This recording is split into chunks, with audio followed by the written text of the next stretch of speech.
busy fighting themselves. We cannot afford a war with these Immortals. Not at a crucial time like this. This Immortal should not even exist, General Garo. They were all slaughtered long ago in the upheaval against Nehahra. Some were rumored to have escaped, however. We have the proof right here. Humans cannot speak our tongue. It's a fact. Why would this one take the form of a human? Form of the human was prepared because they were humans before they were ever immortal. Seasoned warriors, high priests, and pharaohs. Yes, but why travel in company with them? Hiding from us, of course. Immortals can heal themselves. Why did he not do this? Allow himself to die. Perhaps that's what he wanted. We won't know until we talk to him. There's one, there must be others. Not necessarily. But I have no intention of killing this one. He is much too valuable to us. Valuable in what way? The runes. Ah yes, the runes. How soon do you think he will wake? I cannot say. This has only been done once before, and the Immortal was resurrected by my hand, and not a moment too soon. There was damage to the mind. He had little to no memory left of his life or ability. Let's hope this is not the case this time. This one who lost his memory. Did he ever recover it? Yes, but it took time, so we shall have to exercise patience. Immortals are also known to be very manipulative. But I will be able to sense if he is speaking the truth. We are in a unique position. With the other one I had to surrender the Immortal to his brethren. But the Immortals are outcast now. What few may remain. They wouldn't dare show themselves. Then we may finally know the secret. Yes, a riddle 4,000 years old.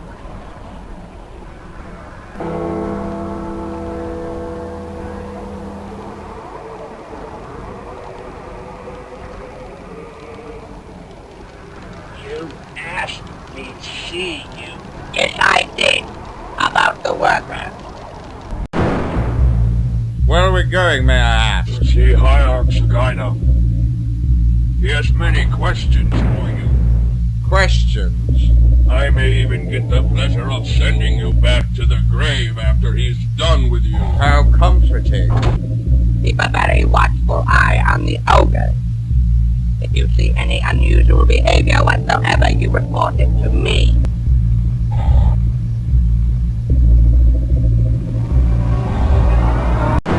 Hierarch's guide, the Immortal. Very well. Leave us. Do you think that wise? Leave or I will kill you, knight.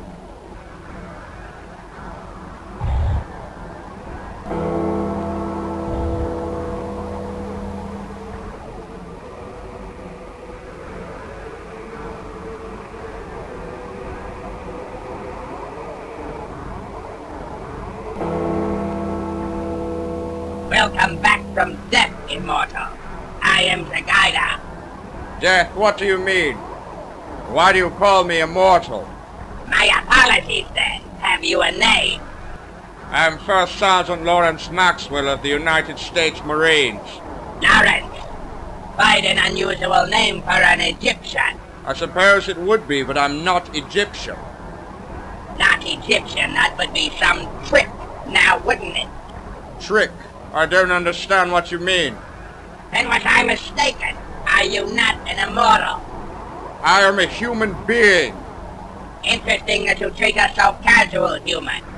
Any other man shrinks from my presence. I'm sorry to disappoint you. I came here with my fellow soldiers in peace to establish communication with your civilization. I still have the same intention. You came in search of peace and wish to communicate this with weapons, then? It was for our own protection in case we were met with hostility, which I might add we were. If it would make you feel any better, I could shrink back from you in terror, but it won't be genuine. That's unnecessary. I was only under the impression that humans feared anything different from them or things they did not understand. I don't see us being that different, Zagaida. Do you? Funny, you don't talk like a human and you speak our own idiom. How is it you know our language, Lawrence? They are unspeakable from a human throat. Call me Max, if you would. You haven't answered my question. How did you come to know our language? I heard one of your people speak it. When I heard enough of it, it just suddenly clicked. I also heard another speak it as I was lapsing into unconsciousness from my wounds. It was more than unconsciousness. It was death. Forgive me if I sound incredulous, but there is no return from death. Then I am speaking to a corpse. I meant no disrespect. We humans just view death as an extremely final thing. Death is just the beginning. So, human, tell me of your past. Before you were a warrior, a soldier. There's not much to tell, I'm afraid. I'm 28 years old, never married. I was a student, majoring in phonetics, before I was forced to fulfill an obligation to my country in joining the armed services. But I came to appreciate the military over time, even if I do not subscribe to the military way of thinking. But I value learning and I value knowledge.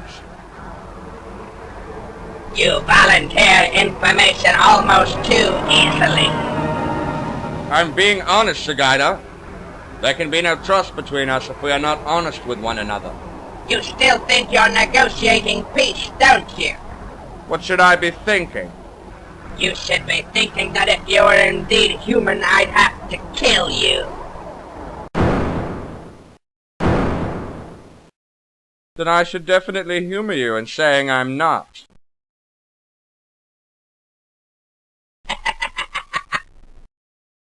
Amazing. You have given yourself a cover life of a human and have become so detached from what you are that you don't even know what you are. You actually believed you were human. Puzzling. Of course, your brethren, the other Immortals, were only a few hundred years of age at the time of Nehahra's overthrow.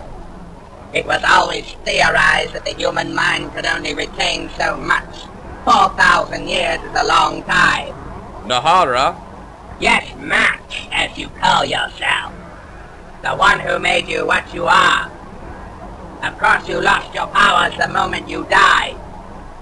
Your death was something you could have prevented by force of will, if you hadn't lost touch with those abilities over time. Have no worries, I resurrected you. But because when your kind dies, they die as mortals, as they were in the beginning. Your immortal status was gone. I see. But it was within my power to restore it to a degree. Only Nehahra himself could restore you fully, but Nehahra is no more. Another story for another time.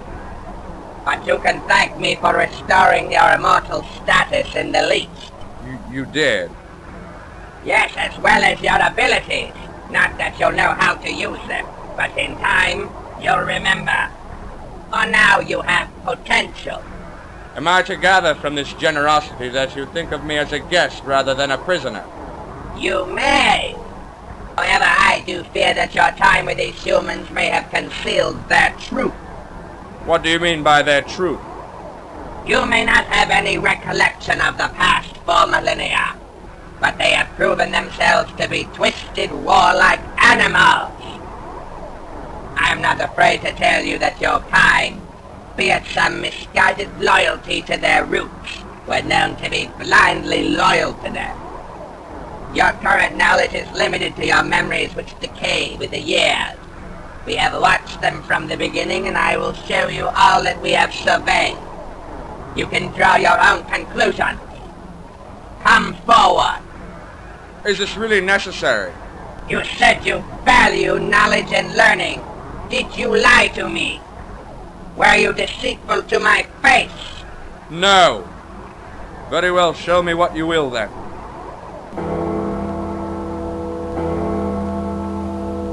close your eyes and clear your mind.